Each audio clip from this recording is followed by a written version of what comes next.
We are out here with Mr. Bruce Glenn, appraiser.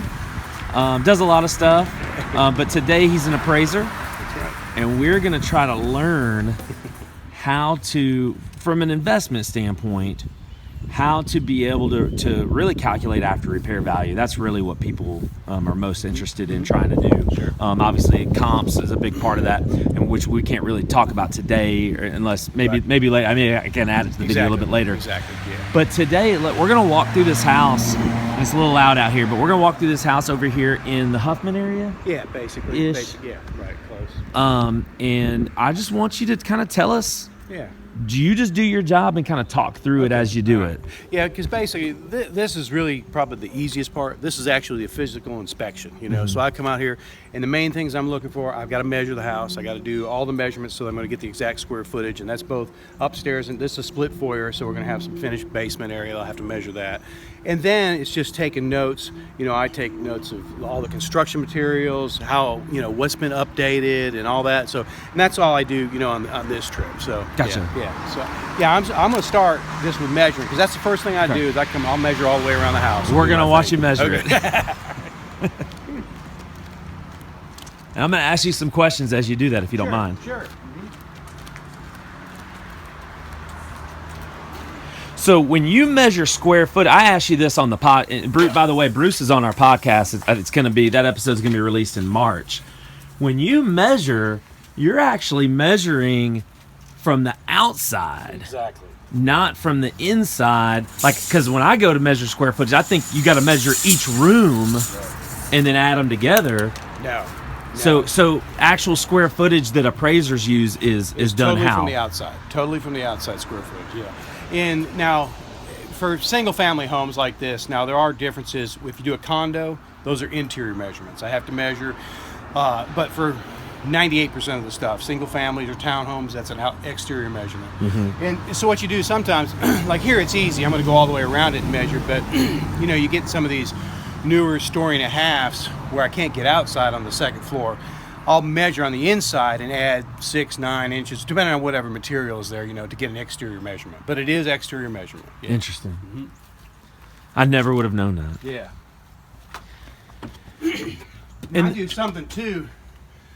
A lot of times I will, you know, spot do measurements on the inside with my rooms, so that when I go back and do the sketch, I know kind of where that wall is, you know, so I don't really have to, but it gives me bearing, you know, dividing up the room walls, you know, so.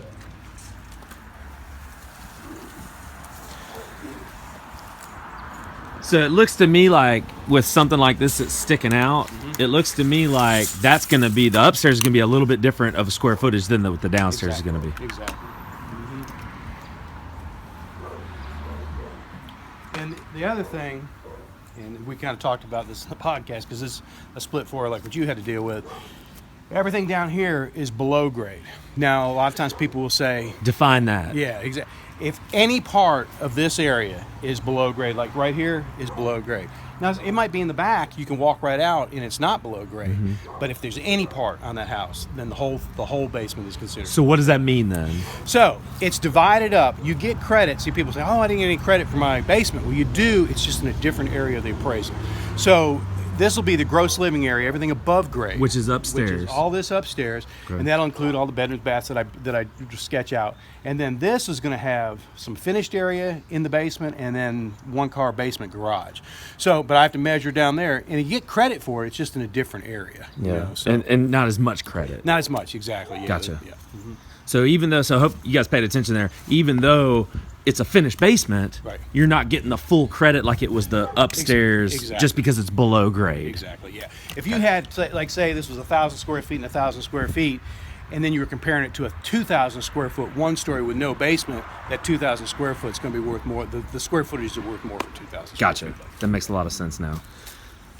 I hope you guys are paying attention to this because this is stuff, I've been doing this for almost 5 years, and all this is really, really good information to know before you go into a flip, before you go into anything that's going to need to be appraised, because the appraisal, like I'm dealing with it right now, if the lender is only going to go by the appraisal, and they only want to lend if the appraisals at, like my cases, their appraisal is 137, but the contract price is 150. They got to go with the 137. They won't do the 150. So the appraisal's vital unless they're paying with cash, and then it doesn't matter. Exactly. Yeah, and that's one of the things that's really, it helps me. I mean, it gives me an advantage. I mean, just being an appraiser for 25, 26 years, before I make an offer on something, I know what it's going to appraise for. In your instance, I sometimes shy away from split floors with one bath upstairs, even though it's got finished with a bath downstairs.